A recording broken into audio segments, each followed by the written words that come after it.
Hello guys, അങ്ങനെ എല്ലാവർക്കും പുതിയൊരു വീഡിയോയിലേക്ക് സ്വാഗതം. നമ്മൾ പുതിയൊരു ഫോൺ റിവ്യൂ ചെയ്യാനായിട്ടാണ് ഇവിടെ വന്നിരിക്കുന്നത്. അപ്പോൾ ഒരുപാട് പേർക്ക് ഉള്ളൊരു സംശയമാണ് 10,000 രൂപയുടെ താഴെ ഏത് നല്ലൊരു ഫോൺ ഉണ്ടെന്ന്.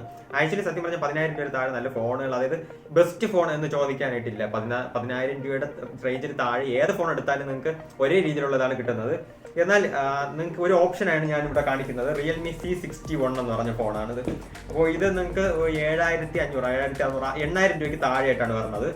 സോ ഇതിൽ വരുന്ന സംഭവം എന്നൊക്കെ പറഞ്ഞാൽ, അതായത് ഒരിക്കലും നിങ്ങൾ ഒരു 10,000 രൂപയുടെ റേഞ്ച്, 15,000 രൂപയുടെ റേഞ്ചിലൊക്കെ പോയാലേ അത്യാവശ്യം സ്നാപ്ഡ്രാഗന്റെ പ്രൊസസർ, മീഡിയ ടെക്കിന്റെ സംഭവമൊക്കെ കിട്ടത്തുള്ളൂ. മറ്റേ AMOLED ഡിസ്പ്ലേ ഇവിടെ അതൊന്നും പ്രതീക്ഷിക്കില്ല. അത്യാവശ്യം നിങ്ങൾക്ക് കോൾ ചെയ്യാനും ഇപ്പോൾ ചെറിയ രീതിയിൽ വാട്സാപ്പ് നോക്കുന്നവരാണെങ്കിൽ നിങ്ങൾക്ക് പറ്റിയൊരു ഫോണാണ്.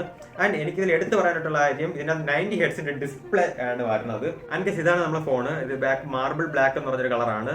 ബാക്കിൽ ചെറിയ രീതിയിൽ ടെക്സ്ചറും കാര്യങ്ങളൊക്കെ ഉണ്ട്. മാർബിളിന്റെ സംഭവമൊന്നുമല്ല. ഇതിന്റെ ബോഡി ആർമർ ടഫ് ബിൽഡ് എന്നാണ് അവർ പറയുന്നത്. ആൻഡ് ഗ്ലാസ് ഒന്നുമല്ല, ബാക്ക് പ്ലാസ്റ്റിക് ആണ്. 3.5mm ഹെഡ്ഫോൺ ജാക്ക് ഉണ്ട്. USB-C ആണ് വരുന്നത്.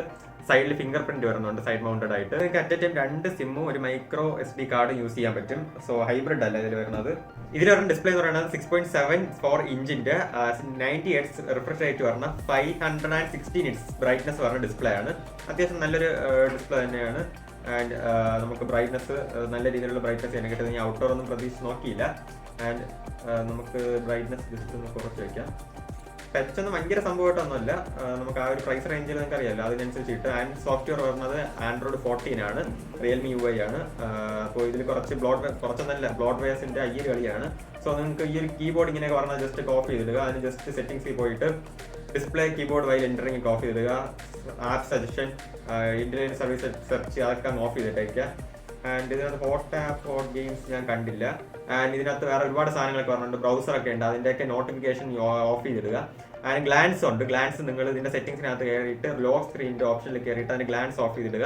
അതുപോലെ തന്നെ സെക്യൂരിറ്റി അനാലിസിസ് എന്ന് പറയുന്ന സംഭവം നമ്മൾ ആപ്പ് മാനേജ്മെന്റിനകത്ത് ചെന്നിട്ട് സിസ്റ്റം ആപ്പ് ഷോ ചെയ്തിട്ട് അതിനകത്ത് അതും ഓഫ് ചെയ്തിട്ടേക്കുക. അപ്പോൾ നമുക്ക് ആഡ്സും കാര്യങ്ങളും പരസ്യം ഒക്കെ പറഞ്ഞത് ഒരുവിധം നമുക്കത് കുറയ്ക്കാൻ പറ്റും. ആൻഡ് 90 Hz ഡിസ്പ്ലേ ആണ്. കണ്ടാ, 8,000 രൂപയുടെ ഫോണാണ്. IPhone 60 Hz. ഇപ്പോഴും ആരും ഇങ്ങോട്ട് വരണ്ട കേട്ടോ. Android 120 Hz is equal to മറ്റേ ആപ്പിളിന്റെ 60 Hz ഇങ്ങോട്ട് ഒന്നും പറയണ്ട കേട്ടോ. അത് നിങ്ങൾ യൂസ് ചെയ്ത് നോക്കുമ്പോൾ മനസ്സിലാവും. 120 Hz ഒക്കെ യൂസ് ചെയ്ത് കഴിഞ്ഞാൽ അപ്പോൾ മനസ്സിലാവും 60 Hz ഒക്കെ എവിടെ കിടക്കണം ഐഫോണിന്റെ. പ്രൊസസർ എന്ന് പറഞ്ഞാൽ ഒക്ടാ കോറിന്റെ 1.8 GHz യൂസ് ചെയ്തിരിക്കുന്ന ചിപ്സെറ്റ് ആണ്. വലിയ പെർഫോമൻസും കാര്യങ്ങളൊക്കെ അങ്ങനെ പ്രതീക്ഷിക്കാവുന്നതുകൊണ്ട്. ആൻഡ് റിയൽമി ഇതിനെ അവകാശപ്പെടുന്ന 4 വർഷത്തെ ലാഗ് ഫ്രീ എക്സ്പീരിയൻസ് ആണ്. അതൊക്കെ 4 വർഷം യൂസ് ചെയ്ത് നോക്കിയാലേ അറിയത്തുള്ളൂ. ആൻഡ് 32 മെഗാപിക്സലിന്റെ ബാക്ക് മെയിൻ ക്യാമറയും ഫ്രണ്ട് സെൽഫി ക്യാമറയും 32 മെഗാപിക്സലാണ് പറഞ്ഞത്.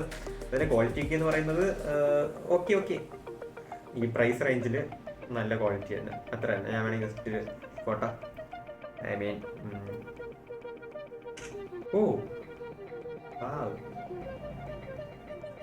ഈ ഫോട്ടോ ഇപ്പൊ നിങ്ങൾ ഇവിടെ കാണുന്ന ഫോട്ടോ ഞാൻ ഇതിലെടുത്തതാണ് കേട്ടോ. ഫ്രണ്ട് ക്യാമറയും കൂടെ നമുക്ക് ഒന്ന് ചെക്ക് ചെയ്ത് നോക്കാം. ഡെമോ ഇത് ഞാൻ പറഞ്ഞില്ലേ, ആ പ്രൈസ് റേഞ്ചിന് ഓക്കെയാണ് ക്യാമറ. നിങ്ങൾക്ക് ഐഫോണിന്റെ ക്യാമറ വേണമായിരിക്കും ഇനി ഇതിനകത്ത്. ഇത് തന്നെയാണ് ഇതിനകത്ത് പറഞ്ഞ ക്യാമറ ക്വാളിറ്റി. 5000 mAh ബാറ്ററിയാണ് പറഞ്ഞത്. ചാർജർ പെട്ടിക്കകത്ത് തന്നെ ഉണ്ട്. അത് നമ്മൾ എക്സ്ട്രാ പൈസ കൊടുത്തൊന്നും വാങ്ങേണ്ട ആവശ്യമില്ല. ആൻഡ് നല്ല സൈസ് ഉണ്ട് കേട്ടോ ഫോൺ. സത്യം പറഞ്ഞാൽ നല്ല, എൻ്റെ ഈ OnePlus-നെക്കാളും സൈസ് ഉണ്ട്. ഞാൻ ജസ്റ്റ് OnePlus-നെക്കാളും ഒരു പൊടി സൈസ് ഇതിനുള്ളതായിട്ട് എനിക്ക് തോന്നുന്നുണ്ട്. അതൊക്കെ തന്നെയാണ്. ഭയങ്കര വെടിയും പുകയൊന്നും അല്ല. ഞാൻ പറഞ്ഞില്ലേ, 10,000 രൂപയുടെ താഴെ ഒരു ഫോൺ വേണമെന്നുണ്ടെങ്കിൽ ഇത് തന്നെ ഉള്ളൂ. ഇത് മോണോ സ്പീക്കറാണ് പറഞ്ഞത്. ബ്ലോഡ് വെയർസ് ഒക്കെ ഉണ്ട്, അതൊക്കെ പറ്റി ഡിലീറ്റ് ചെയ്ത് കളയുക. പിന്നെ അല്ലാണ്ട് നിങ്ങൾക്ക് ഈ റേഞ്ചിൽ പിന്നെ റെഡ്മിയുടെ A3 അങ്ങനെ അതൊരു ഫോണുണ്ട്. പിന്നെ സാംസങ്ങിന്റെ കുറെ ചവറുകളുണ്ട്. ചവർ പോലെ ഇട്ടിരിക്കുകയല്ലേ. ബൈ ദ വേ ഗൈസ്, ഇതിനകത്ത് ഹോട്ട് ആപ്സും ഹോട്ട് ഗെയിംസും എല്ലാം ഉണ്ട്. പിന്നെ ബ്ലോഡ് വെയറിന്റെ കയ്യേരി കളിയാണ്. അപ്പോൾ അതൊക്കെ പിടിച്ച് ഡിലീറ്റ് ചെയ്യുക. ഹോട്ട് ആപ്പ് ഡിലീറ്റ് ചെയ്യാനായിട്ട് ജസ്റ്റ് ലോങ് പ്രസ് ചെയ്തിട്ട് സെറ്റിംഗ്സിൽ കയറിയിട്ട് hot app and hot games എന്ന് പറഞ്ഞ ഓപ്ഷൻ ആപ്പ് മാർക്കറ്റിനകത്ത് കയറി പോകും. അത് ഓഫ് ചെയ്തിടുക. ആൻഡ് ആപ്പ് മാർക്കറ്റ് എന്ന് പറഞ്ഞ സാധനമുണ്ട്, അതും പിടിച്ച് ഡിസേബിൾ ചെയ്തിടുക. ഇന്റർനെറ്റ് എന്ന് പറഞ്ഞ ഇവരെ ബ്രൗസറൊക്കെ ഉണ്ട്, അതൊക്കെ പിടിച്ചങ്ങ് ഡിസേബിൾ ചെയ്തിടുക. അപ്പോൾ ആഡ്സും മറ്റേ സംഭവമൊന്നും വരത്തില്ല. പിന്നെ ഇതിൻ്റെ ബാക്ക് ക്യാമറ ഉപയോഗിച്ച് 180p 30 fps വീഡിയോ റെക്കോർഡ് ചെയ്യാം. ഫ്രണ്ട് ക്യാമറയിൽ 720 30 fps. സോ അതിൻ്റെ ക്വാളിറ്റിക്ക് ഞാൻ കാണിച്ചിട്ട് വലിയ ആവശ്യമുണ്ടെന്ന് എനിക്ക് തോന്നുന്നില്ല. അതിന് മാത്രം ഒന്നുമില്ല. സോ അത് ചാർജിന് പ്ലഗ് ചെയ്യുമ്പോഴത്തേക്ക് ഇവിടെ ഒരു ഡൈനാമിക് ഐലൻഡ് എന്ന് പറഞ്ഞ സാധനമുണ്ട്. ഡൈനാമിക് അല്ല, ഇവരെന്തോന്നോ ഒരു ക്യാപ്സ്യൂൾ എന്നാണ് പറയണത്. അപ്പോൾ അത് ഇവിടെ ഇങ്ങനെ വരും. ഈ നോച്ചിൻ്റെ കൂടെ തന്നെ നമ്മൾ ഐഫോണിൻ്റെ ഒക്കെ എക്സിൽ പറഞ്ഞ നോച്ച് ഉണ്ടല്ലോ അതുപോലെ വരും. P54-ന്റെ ഡസ്റ്റ് ആൻഡ് വാട്ടർ റെസിസ്റ്റന്റ് എന്നൊക്കെ എന്ന് പറഞ്ഞ് മഴയത്തെ വെള്ളത്തൊന്നും കൊണ്ടുപോകരുത്. ആൻഡ് ഇതിന്റെ പെട്ടിക്കകത്ത് വരുന്ന സംഭവങ്ങളൊക്കെ എന്ന് പറഞ്ഞാൽ നമുക്കൊരു കേസ് തന്നെ ഇവിടെ കിട്ടുന്നുണ്ട്. മറ്റേ മഞ്ഞ കളറാകുന്ന ട്രാൻസ്പെറന്റ് കേസാണ് വിത്ത് ദിസ് സ്റ്റുപ്പിഡ് തിങ്, മറ്റേ തുറക്കുന്ന അടയ്ക്കുന്ന ചാർജറിൽ വരുന്ന സാധനം. പിന്നെ ടാപ്പറൊന്നും ഇല്ലേ? അതൊക്കെ ഇവിടെ ഉണ്ട് കേട്ടോ. നിങ്ങൾക്ക് ചാർജർ കിട്ടുന്നുണ്ട്, അതുപോലെ തന്നെ A to C കേബിളും ഇതിനകത്ത് കിട്ടുന്നുണ്ട്. So which is great thing. നമ്മൾ പൈസ കൊടുത്ത് എക്സ്ട്രാ കൊടുത്ത് ചാർജർ ഒന്നും വാങ്ങേണ്ട ഒരു ആവശ്യവുമില്ല, എല്ലാം അവർ തന്നെ തരുന്നുണ്ട്. വളരെ നല്ലൊരു ഫോണാണ്. ഈ പ്രൈസ് റേഞ്ചിൽ നിങ്ങൾക്ക് കിട്ടാവുന്ന ഫോണാണ്. 4G ഫോണാണ്, 5G ഒന്നുമല്ല. കേസ് ഇട്ട ഫോൺ ഇങ്ങനെ ഇരിക്കും. സോ നിങ്ങൾക്ക് ഈ ഒരു ഫോൺ വേണമെങ്കിൽ ഫ്ലിപ്കാർട്ടിലൊക്കെ അവൈലബിൾ ആണ്, അല്ലെങ്കിൽ നിങ്ങൾക്ക് ഓഫ്ലൈൻ സ്റ്റോറിൽ അവൈലബിൾ ആണ്.